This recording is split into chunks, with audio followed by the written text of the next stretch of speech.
हाँ, मेरे अब्बू की जिद के वजह से ही और उनके गुरूर के वजह से ही मेरी ज़िंदगी बर्बाद हो गई।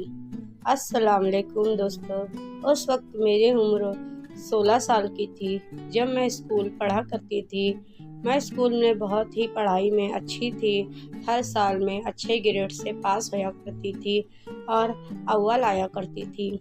मेरे स्कूल में मेरी काफ़ी तारीफ़ होती और हर चीज़ में मैं एक नंबर पे थी। मैं रोज़ स्कूल अपने ही टाइम पर जाती। एक वक्त की बात है, एक लड़का था जो मेरा पीछा करता। जब मैं स्कूल जाती तो मुझे नज़र आता और जब मैं वापस आती तभी भी वो मुझे उसी जगह पर नज़र आता और वो मुझे बस एक झलक ऐसे देखते ही रहता। इसी तरीके से कई दिन, हफ्ते, 15 दिन गुजर गए और वो बिल्कुल ही टाइम पर आकर स्कूल छुट्टी के टाइम पर खड़ा हो जाता और जाने के टाइम पर भी इसी तरीके से। और वो मुझे खूब जी भर कर देखता, मगर मैं गुस्से से उसके तरफ ना देखती। इसी तरीके से महीना 1.5 महीना गुजर गया और बस वो मुझे देखता ही रहा। एक दिन मैं स्कूल सुबह जा रही थी लेकिन वो लड़का मुझे नज़र नहीं आया। तो मैंने कहा चलो ठीक है, कमबख्त मुझे नज़र तो नहीं आया आज। फिर मैं स्कूल से छुट्टी से आई तो मैंने उसी जगह पर देखा जहाँ पर वो खड़े रहता था, लेकिन वो मुझे नज़र नहीं आया। तो मैंने कहा ठीक है। फिर दूसरे दिन भी मेरी नज़र उसे ही ढूंढी। इसी तरीके से वो हफ्ता भर मुझे नज़र नहीं आया और मैं उसको हर वक्त ढूंढती, आने के टाइम भी और जाने के टाइम भी।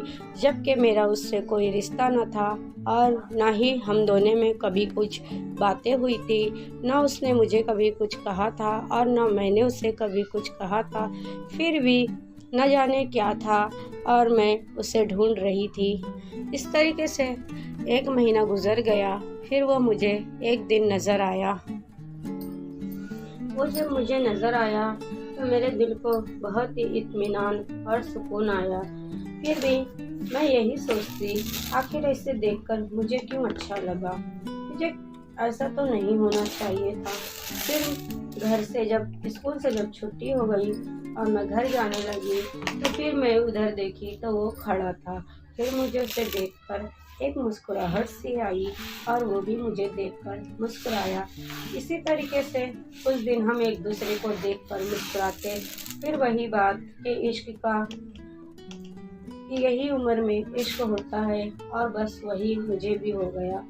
वो मुझे बेपनाह मोहब्बत करने लगा और मैं भी उसे बेपनाह मोहब्बत करने लगी। स्कूल आने के टाइम वो मुझे मिलता, कुछ मुलाकातें होती और बहुत ही प्यार भरी बातें होती। वो कभी मुझे हाथ ना लगाता, दूर से ही वो मुझसे बातें करता और वो कभी मुझे हाथ भी नहीं लगाता था। हम दोनों की मोहब्बत पाक और शफाफ थी।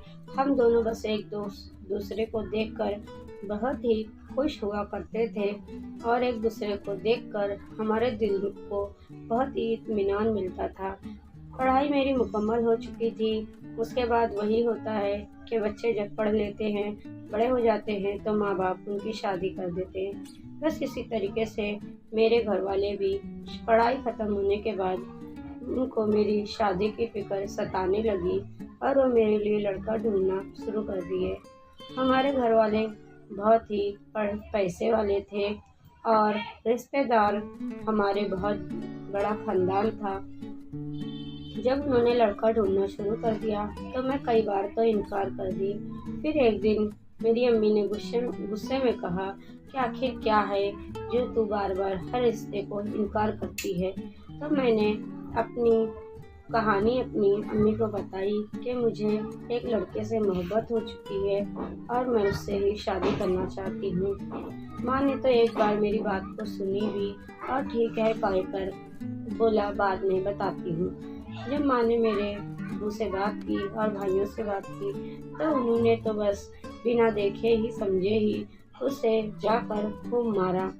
मारने के बाद आकर मुझसे कहा कि आइंदा तो उस लड़के से कभी मुलाकात नहीं करेगी।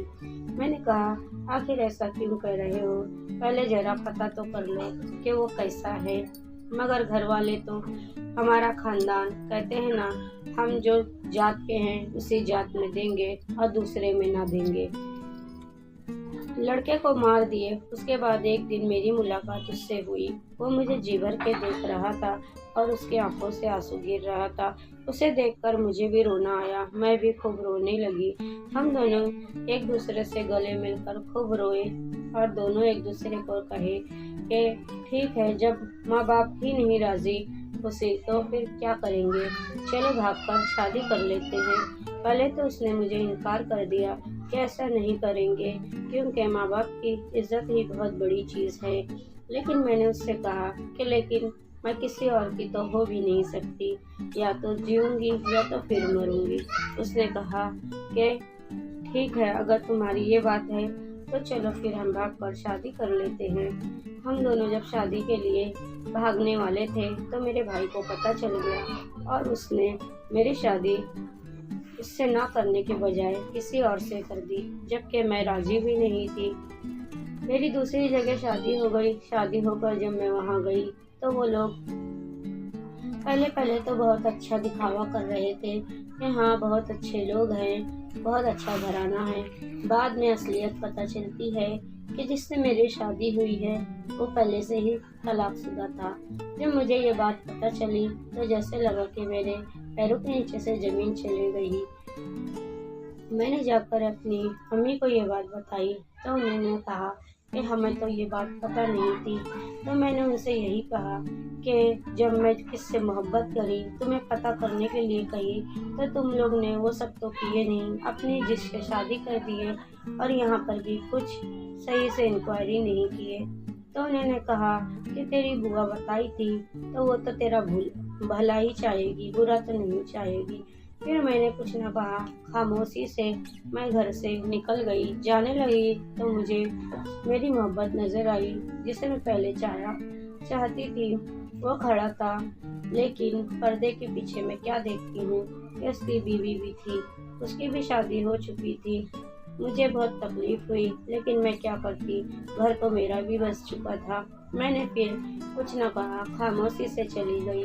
मेरा शौहर जिससे मेरी शादी हुई थी वो मुझे बहुत मारता पीटता और नशा करता था। आखिर में एक दिन बातें इस हद तक के गुजर गई कि झगड़े बहुत हुए। उसके बाद उसने मुझे तलाक कर दिया। तलाक उसने मुझे कह दिया तो मेरा उस घर में रहना भी अब जायज़ नहीं था। मैंने भी अपनी इद्दत पूरी की। उसके बाद वो घर से निकल गई। माँ बाप ने फिर कहा, अब क्या करोगी? मैंने कहा शादी तो नहीं करूँगी। लेकिन उन्होंने कहा कि ऐसा तो नहीं होता बेटा, शादी तो करनी पड़ेगी। हम जब तक जिंदा हैं तुझे देखेंगे, मरने के बाद कौन किसका होता है। उनकी जिद के आगे मुझे फिर से दूसरी शादी करनी पड़ी। दूसरी शादी मैंने करी तो वो बहुत अमीर तो नहीं था, गरीब ही था। लेकिन शादी होने के कुछ दिन के बाद 1-2 साल गुजर गए। 1-2 साल गुजरने के बाद हमारे रिश्ते अच्छे थे। वो अच्छा भी लड़का था, लेकिन मुझे बाद में पता चला डॉक्टर के पास जाने के बाद कि मुझे औलाद क्यों नहीं हो रही है। तो बाद में पता चलता है कि औलाद इसलिए नहीं हो रही है कि तुम्हारे आदमी के अंदर बुराई है, मतलब कि उससे औलाद नहीं हो सकती। ये सुनना था कि ऐसा लगा कि मेरा तो सब कुछ उजड़ गया है। मैंने फिर भी कुछ न कहा और कोई शिकायत न की। माँ बाप को जाकर बस मैंने ये कह दिया कि ऐसी ऐसी बातें हैं। तो मेरी माँ ने ये कहा कि अब क्या करोगी? तो फिर मैंने कहा कुछ नहीं, जैसे ज़िंदगी चल रही है बस वैसे ही चलेगी। और जिस लड़के से मैं पहले मोहब्बत करती थी उसका भी यही कहानी हो गई कि जिससे उसने शादी कर ली थी उसकी बीवी भी माँ नहीं बन सकती थी। ये हमारी किस्मत ही अजीब हमें मोड़ कर लेकर आकर खड़े हो गई थी कि जहाँ उसका घर बसा तो उसे भी संसार नहीं मिल सकता, और जहाँ मेरा बसा मुझे भी संसार नहीं मिल सकता। ये कैसे माँ बाप की जिद होती है कि बच्चों की बात कभी भी ध्यान से नहीं सुनते, हर वक्त सिर्फ उन्हें गलत ही समझते हैं। मेरे बाप ने मुझे फिर कहा कि क्या कहती हो, अगर तुम कहो तो हम तुम्हारा तलाक करा देते हैं और दूसरी जगह शादी करा देंगे। तो मैंने कहा 2 बार तुम्हारी सुन चुकी हूँ कि एक शादी करो, मैंने वो भी करी, दूसरी की है मैंने वो भी करी, अब तीसरा फैसला मुझे खुद से करने दो कि अब मुझे शादी ही नहीं करनी है। तो मैं आज अपनी ज़िंदगी बस अपने शौहर के साथ गुजार रही हूँ और बस अल्लाह का शुक्र अदा करती हूँ कि उसने मुझे जिस हाल में रखा है उस हाल में उसका शुक्र अदा करती हूँ। तो ऐसी बहुत सी बहनें हैं जिनके साथ ऐसा होता है। बच्चे अगर मोहब्बत कर लेते हैं तो पहले पता करो, इंक्वायरी करो, उसके बाद ही ना करो। उन्हें समझाओ, बुझाओ कि ये तुम्हारे लिए क्यों गलत है, उनको वो सबूत भी दिखाओ ताकि बच्चे आज के दौर में बहुत समझदार हैं, वो तुम्हारी बात को ज़रूर समझेंगे।